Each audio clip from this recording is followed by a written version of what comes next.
Projeto Traças Digitais. Audiolivros para a formação de leitores, professores e comunidade. Departamento de Humanidades e Educação. Unijuí. Conteúdo acessível para deficientes visuais. Para mais informações, acesse gg.gg/traças digitais Unijuí.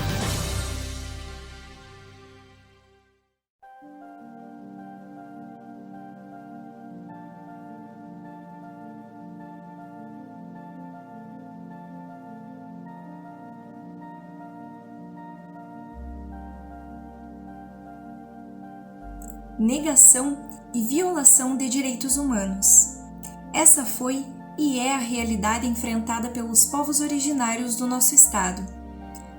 Mais de 500 anos após a colonização portuguesa, os indígenas ainda lutam para viver de acordo com os seus costumes e se estabelecer na culturalmente complexa sociedade brasileira. Sou Dayana Dalroz, bolsista do projeto Traças Digitais, e nesse 19 de abril, Dia do Índio, eu venho propor uma reflexão sobre a resistência indígena no Rio Grande do Sul.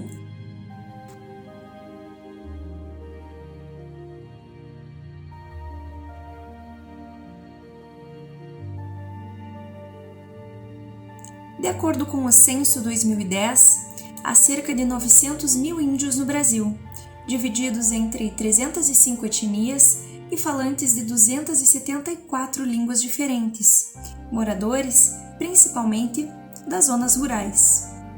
O Sul tem o menor percentual, constituindo 9,2% do total.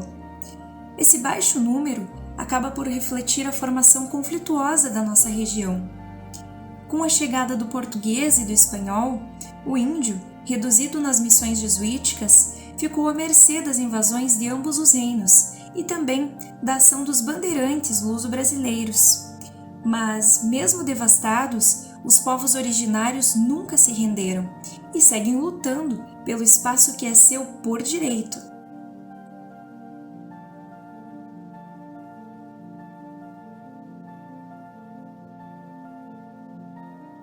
O livro História Ilustrada do Rio Grande do Sul, da RBS Publicações, nos diz que o índio pisa no solo rio-grandense pela primeira vez há 12 mil anos. Os primeiros europeus que aqui chegam encontram uma população entre 100 e 150 mil habitantes, formada por etnias do grupo Guarani, em maioria, pelos charruas e minuanos, que habitam o Pampa, e também pelos Gés, do Planalto.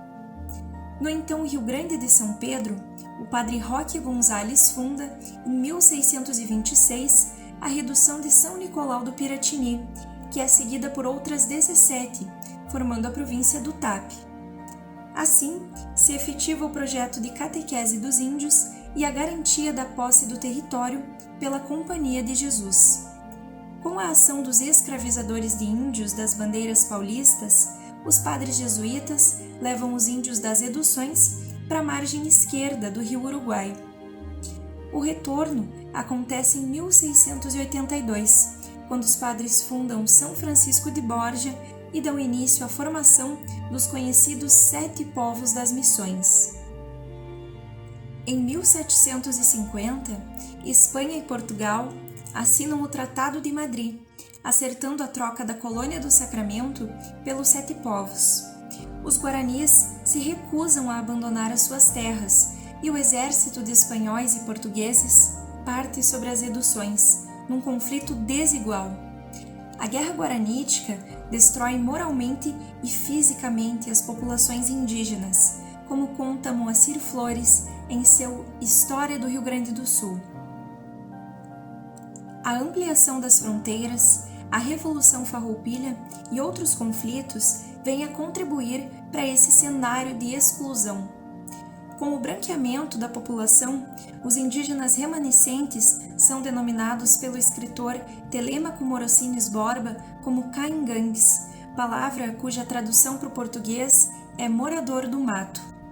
Os descendentes dos povos originários são reconduzidos a 7 grupos de reservas da Fundação Nacional do Índio, a FUNAI, como Nonoai, Guarita e Cacique Doble. Outros passam a viver à margem dos recém-criados centros urbanos gaúchos e ainda hoje lutam para viver a própria cultura em meio a um mundo capitalista.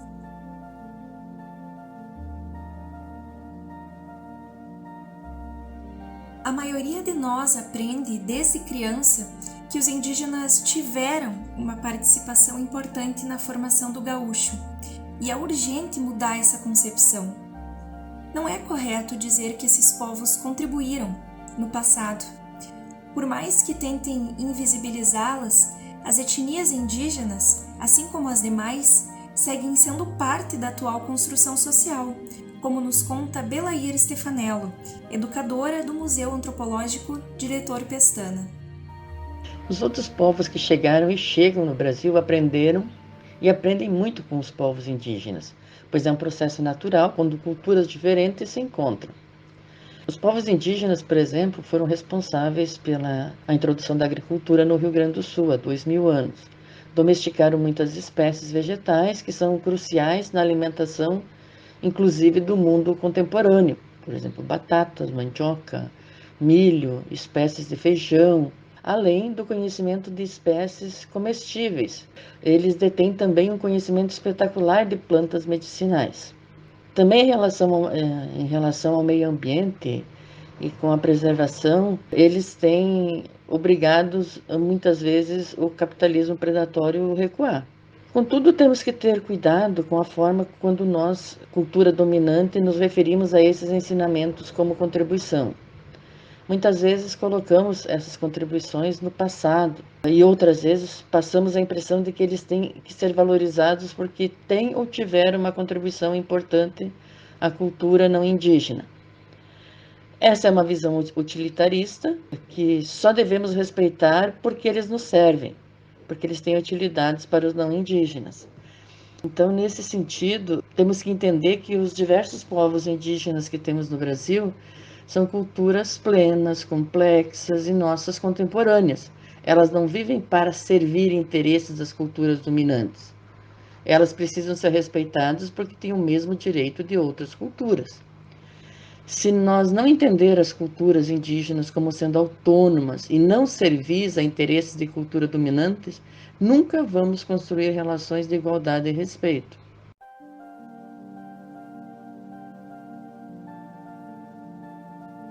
Alguns termos pejorativos ainda são utilizados para descrever os indígenas, o que dá força a esse distanciamento e a esses preconceitos.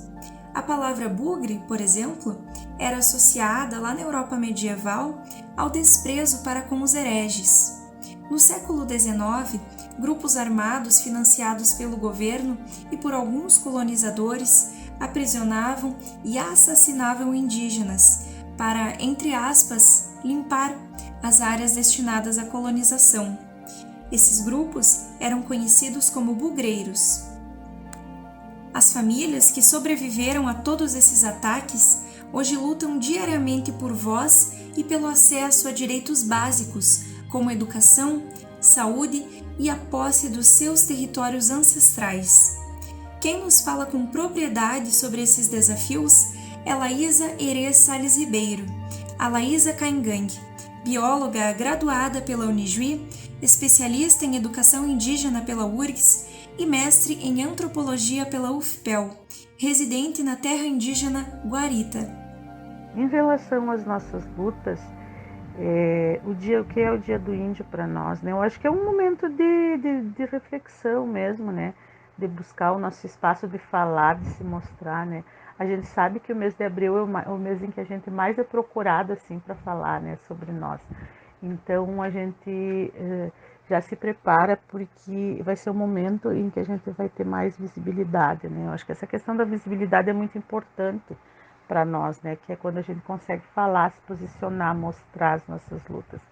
Eu sempre falo, eu faço palestras, enfim, faço eventos e as pessoas ficam questionando às vezes sobre as histórias do passado, né? Eu tenho um discurso bastante assim, bem objetivo, né? Eu sou uma pessoa que trata da questão indígena na atualidade. Eu acho que se a pessoa quer saber sobre indígena do passado, como viviam e essas perguntas que sempre surgem, eu acho que tem livros didáticos e tem internet, né? O que eu quero é que os indígenas tenham visibilidade dentro das políticas públicas hoje, né? As pessoas precisam entender que nós estamos aqui hoje. Nós não somos coisas do passado, nós somos atuais e nós somos o futuro. Então, discutir antigamente, o passado, isso é muito interessante, né, para a gente chegar até esse contexto atual, né, em que a gente está inserido. Para a gente falar dos nossos direitos, das garantias que a gente tem, mas que na prática é muito diferente, né? Então, esse Dia do Índio, para nós, ele é muito importante para a gente poder falar, ser ouvido e sair da margem social e ser ouvido, ser mostrado, né? Então, a gente usa essa data em favor das comunidades mesmo, para a gente mostrar, né? Quem somos e onde estamos, né? E assim, eu acho que a sociedade, ela precisa enxergar a gente, né? A sociedade está aí, a sociedade tem barreiras, cria barreiras para que a gente não esteja inserido. De certa forma, ela quer que a gente fique invisível, né? Mas a gente não aceita, né? Nós ocupamos espaços acadêmicos para a gente lutar, para a gente aparecer, para que a gente seja parceiro das nossas lideranças tradicionais e saiba discutir com a sociedade lá fora. Então, o Dia do Índio serve para isso, para a gente se mostrar, para a gente falar e para dizer onde estamos e quem somos, né? E que a gente não é coisa do passado e que a gente tem todo o direito de ocupar espaços acadêmicos como qualquer outro, né? Então, 19 de abril é um dia de resistência, um dia de mostrar a força que nós temos enquanto acadêmicos, enquanto lideranças, enquanto comunidade. As discussões relacionadas ao Dia do Índio são salutares. É necessário, porém, que elas transcendam o mês de abril. Enquanto cidadãos, nós precisamos fazer a nossa parte. A mudança começa quando buscamos e repassamos informações verdadeiras a respeito dessas temáticas, quando eliminamos termos racistas do nosso vocabulário, quando ouvimos lideranças e integrantes de comunidades indígenas. E cabe a nós, também, cobrar a execução de políticas públicas de reparação histórica. A Constituição de 1988 representa um marco para a defesa dos interesses indígenas, substituindo aquele modelo político do Estatuto do Índio, de 1973, que colocava o índio na situação de tutelado, como alguém sem capacidade de viver em sociedade. Os direitos à diferença e a uma educação escolar específica e intercultural vêm a ser reforçados, em 2007, pela Declaração sobre os Direitos dos Povos Indígenas, da Organização das Nações Unidas. E, pelos direitos originários constitucionais, é garantida aos indígenas a posse dos territórios que tradicionalmente ocupam. Em 2016, é aprovada a Declaração Americana sobre os Direitos dos Povos Indígenas, elaborada com a participação de uma delegação brasileira. No mesmo ano, é estabelecido pelo governo federal o Conselho Nacional de Política Indigenista. Por meio dele, são criados instrumentos para que os povos indígenas e a população em geral possam controlar a prática de ações afirmativas. Nós podemos destacar, no que tange ao ingresso de indígenas nas universidades públicas e também no mercado de trabalho, a Lei de Cotas, de 2012, e o Programa Bolsa Permanência, de 2013. Nós sabemos que ainda estamos longe da tão sonhada equidade, mas é nosso dever, enquanto sociedade, acompanhar o andamento dessas leis e repensar as nossas ações individuais, de forma a contribuir para a legitimação da resistência indígena aqui no Rio Grande do Sul e também no Brasil.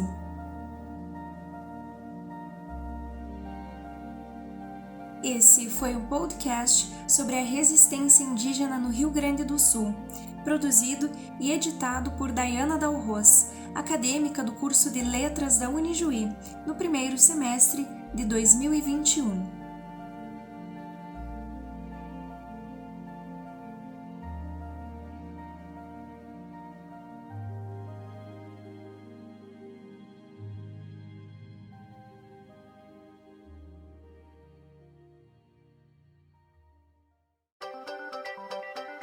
Projeto Traças Digitais. Audiolivros para a formação de leitores, professores e comunidade. Departamento de Humanidades e Educação. Unisui. Conteúdo acessível para deficientes visuais. Para mais informações, acesse gg.gg/traçasdigitais Unisui.